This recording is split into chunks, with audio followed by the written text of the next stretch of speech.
All right, today we're going to start with some sketch drafting. And when we're thinking about drafting, this particular exercise is not about trying to make an exact hand-drafted, precise item, but an exercise in creating scenery and creating an entire drafting packet with the understanding of the language of drafting in mind, rather than focusing on exactly every precise dimension that is in your drafting. It'll become clear a little bit more in a second, but let's start with let's go ahead and jump in and start with this particular picture is the set that I'm going to be creating for you guys as an example of sketch drafting. And this is the front view of it, and here we have the plan view over top. You really need some idea of how this is going to go together before you start your drafting.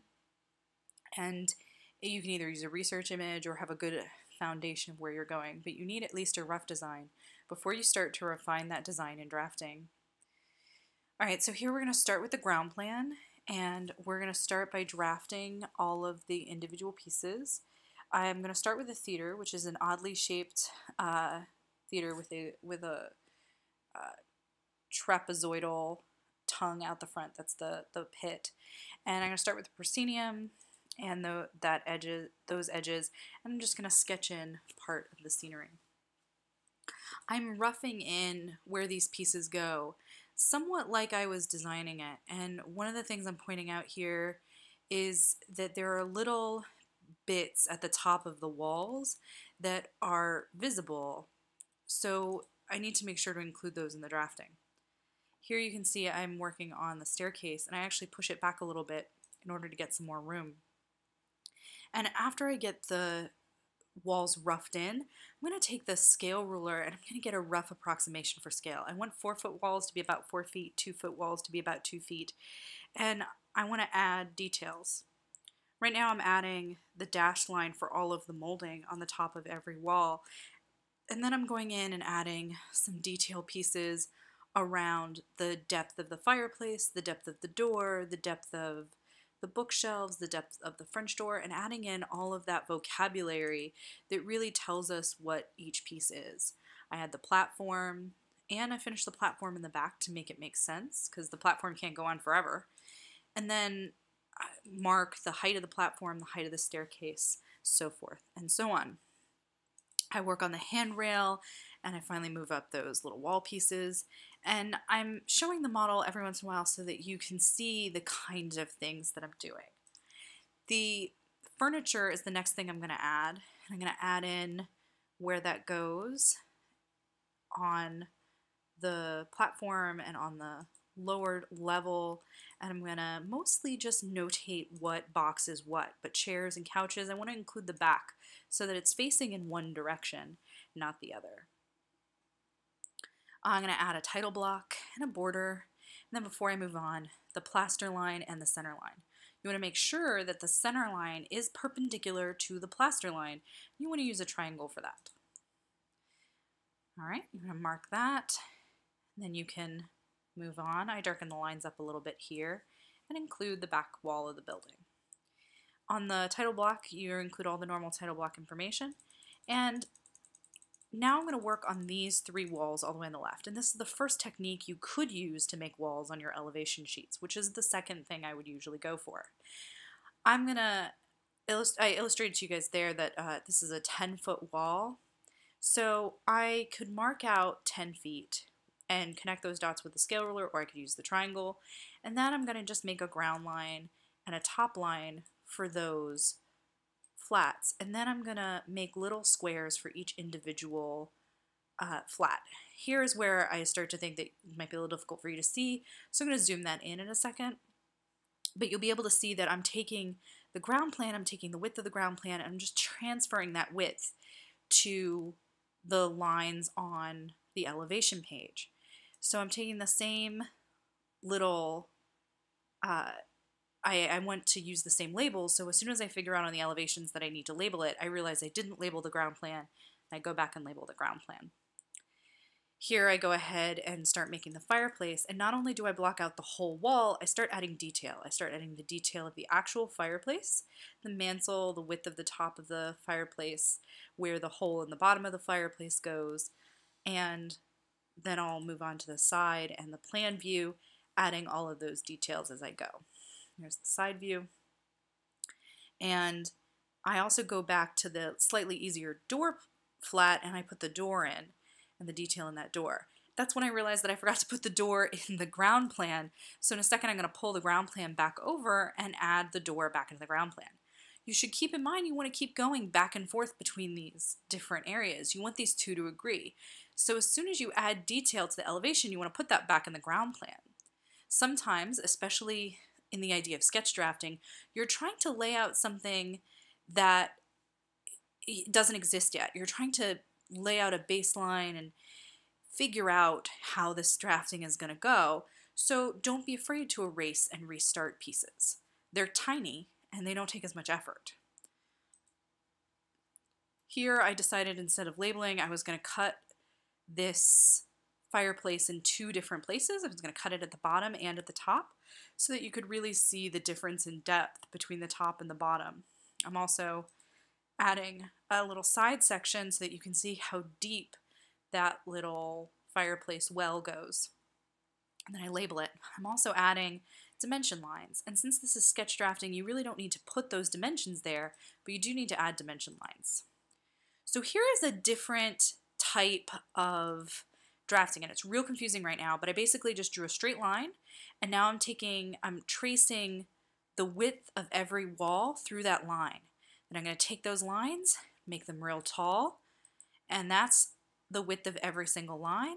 And now I'm going to take the height of each one of those lines and mark it on the page. This means I have a whole bunch of walls sitting right next to each other that are attached to one another. And this is something I do a lot, and then I'll do detail on these walls. Especially in Vectorworks, I'll do detail on those walls and then split them up into plates. On paper, I can then trace those, like you can see right here. I'm tracing through this page down to that long block of walls I just made, and that means that I'm getting a really good idea of where on the page each of these go. It's real hard to see right now because I'm using a very light line weight, and that's on purpose to give me the ability to move things around. And now I'm making sure that everything squeezes onto this plate in a way that I like. I try and do another row, it doesn't work, so I erase it, and then I decide just to make a note that says make two under two of the flats that are very, very similar. Now that I have all of those big walls blocked out, I'm going to go ahead and come in and start adding detail to each and every wall.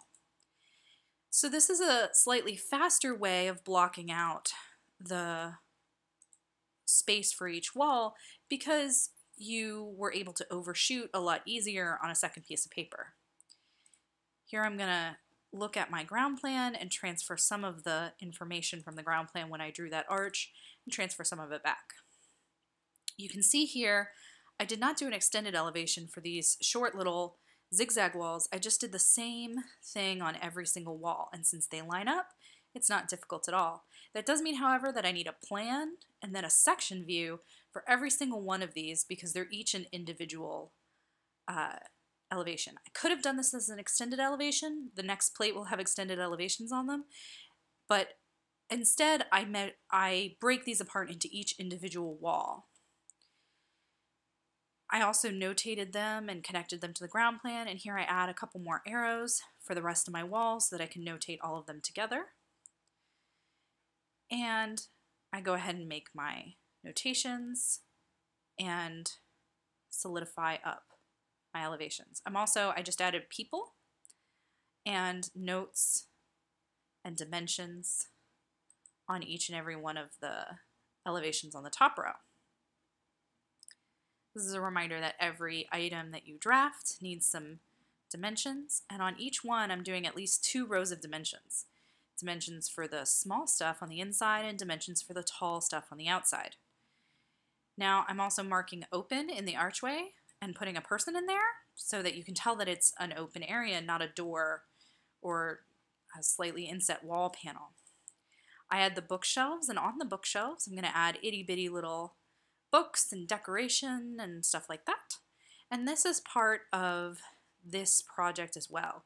Any paintings or items that are on these walls, you want to add so that there are interesting and designed things on these walls.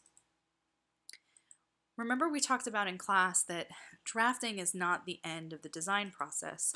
It's actually part of the design process.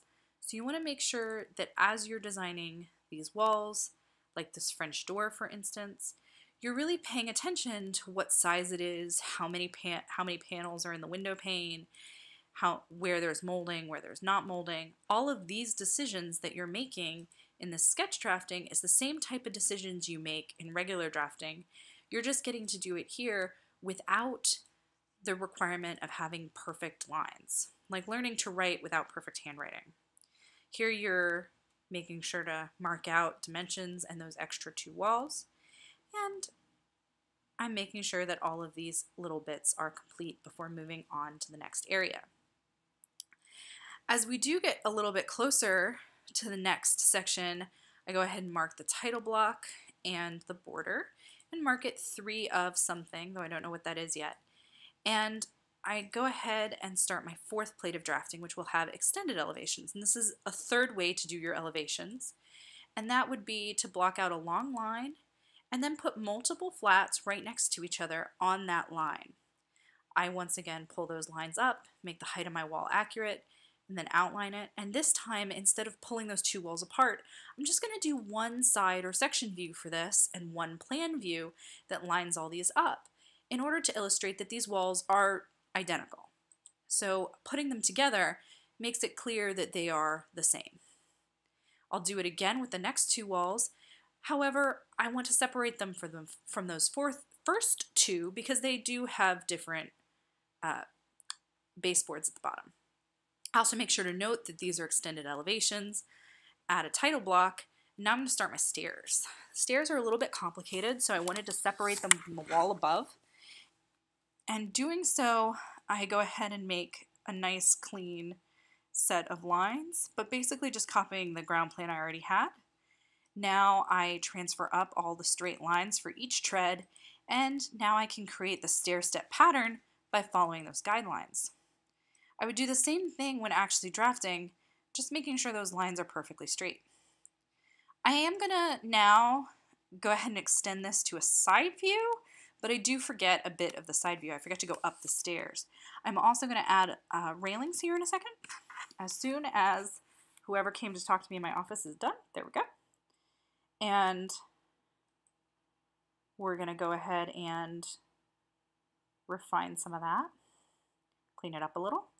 Add some dimensions, add some hand railings and balusters. Add a side view. I'm going to do the platforms at the bottom and then the railings as well. Here we go. Whenever you're doing the side view of a complicated piece like this, which is very large, you could do this directly attached to the wall plate above it. But in doing that, it becomes a little bit difficult to see all the details. So I like to break it out into something else. You could also do the hand railing broken apart so that these small steps, the lines for the steps aren't as visible. I add a little person for reference, title block, and this plate is nearly done. One of the things I do realize, however, is that I could use some detail. There's molding everywhere, and I don't really notate exactly where that molding is. So I'm going to go ahead and make a little block, make a note on the other elevation page to go look at this block for more detail, and then I'm going to draw a larger scale version of the molding in section so that you can see it's a straight piece attached to a top piece and 2 pieces of standard molding. Even though the molding is really big, bigger than standard molding, I'll make it a little differently. Now is the time where I try to move on to the section, but I notice pretty quickly that there is a masking flat that I'm missing.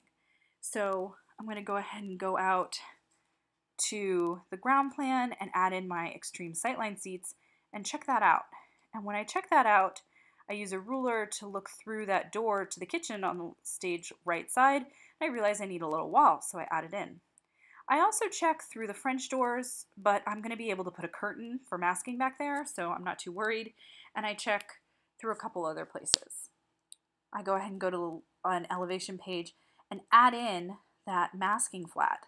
Make a side or section view of it, a plan view, and a front view, and dimension it, and there is that flat that I was missing, which was in my model, but I just didn't end up getting it in here. Make sure to add any notes I might need and label it accordingly so that it matches with the ground plan.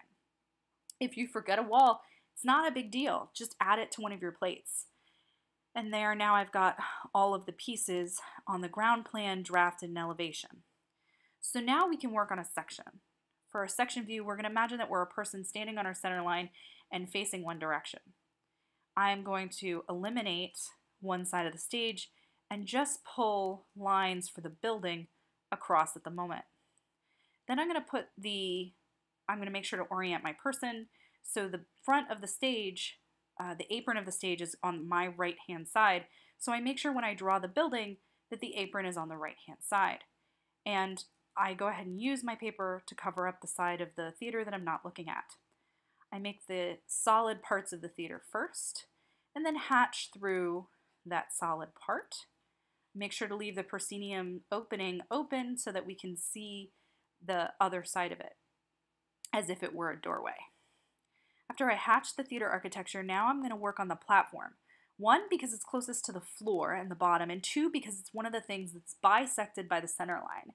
This gives me a strong start for where I need to put my hatch for the scenery. I do my hatch for the scenery in a different direction than the theater for clarity. I want to be able to see which way it's going. I also drop all of the lines from the flats to the platforms so that they are clearly in the right spot. Then I work on using the elevations that I've already created for the right height of the walls. Remembering that they are sitting on top of the platforms, I add the platform for the stairs in, the railing, and the steps. And here's where I realized that I forgot to do the steps on the elevation. So I add those in real quick. And then I work on the section view of the elevation to match. I match up those stairs, nice and even, and make sure to make the walls thick because they're cut through by the center line. Then all of the walls to the stage left side of the center line are going to be visible. So I take a look at my elevations, see how high they are, and make those marks accordingly. I clean up a little of those extra lines that I drew just for clarity, although it's sketch drafting, so it's not necessary. I go ahead and include the arch, which I'm transferring the visible sides of the reveal of the arch and the bookcase.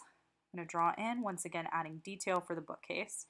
And this is important for you guys to realize that any paintings, furniture, decoration you should be adding to these pictures, that's part of the nice and refining part of this design for you to see what that is. I'm going to add some French doors, some curtains on those French doors. Go ahead and add the molding, the chair rail on all those walls. And that looks pretty good to me. Doesn't look like I've forgotten anything.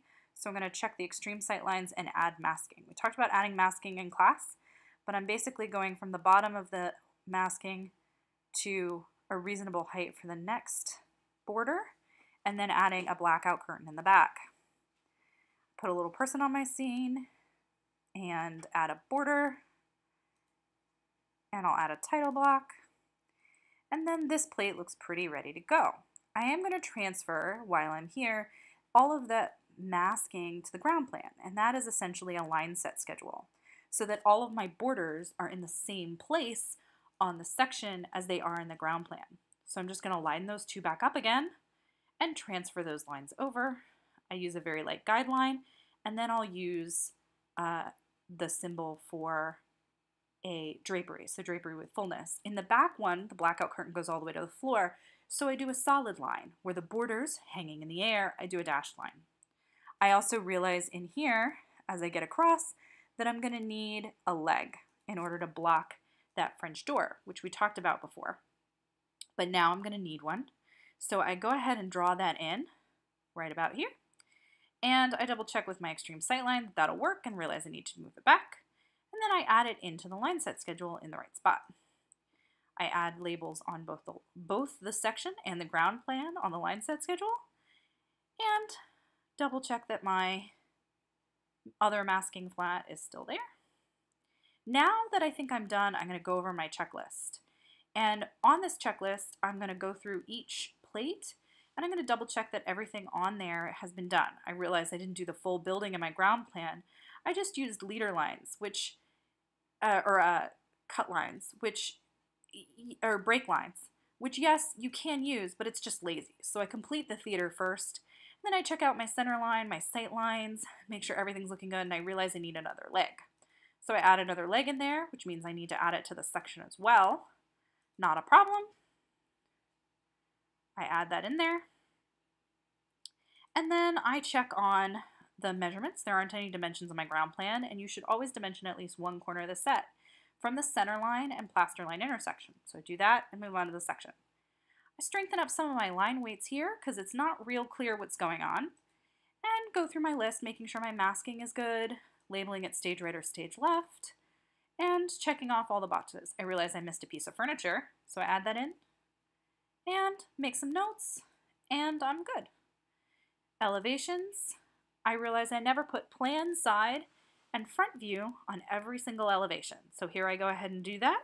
I'll admit this is much easier in a computer where you can just copy, paste, and drop these labels in, but now I do it by hand on each one.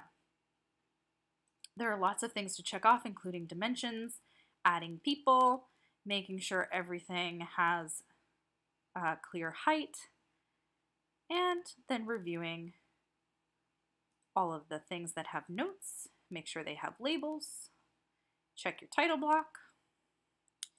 I look at my second set of drafting and realize I have a lot more things missing over here. I have a section view missing right here, so I add that in. I have labels for front, side, and plan view that I need to add, and a general overall label for the staircase that I forgot. So as I make my way through the checklist, I realize I need to add some things to the title block that weren't in this example because it's just an example. So I went ahead and made up some information and added that in.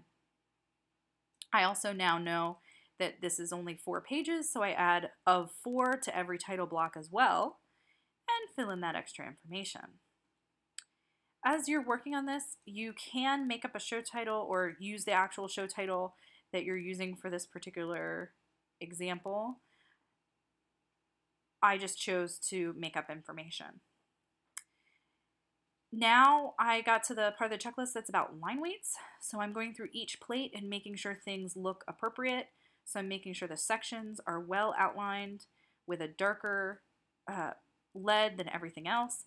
And the outside of the flats are outlined in a slightly darker outline than what is inside the flats, but not as dark as the section outline. And that really helps some of the flats pop. You can see this arch wasn't very visible before I had that extra outline to it. But once I do, it becomes a lot more visible. I also noticed that I have an example for the crown and the chair, but I don't have one for the baseboard. So go ahead and draw in a little bit more extra information into that little bit, into that little box of its own scale, and double check that everything's done. I've done all 3 types of drafting, and I'm done. So that's it, and that is how you do sketch drafting. Again, this is not about actually hand drafting a show, but making sure that you get all of the elements of a packet of drafting in order and on the right track to be a full packet of information for a show. Thank you.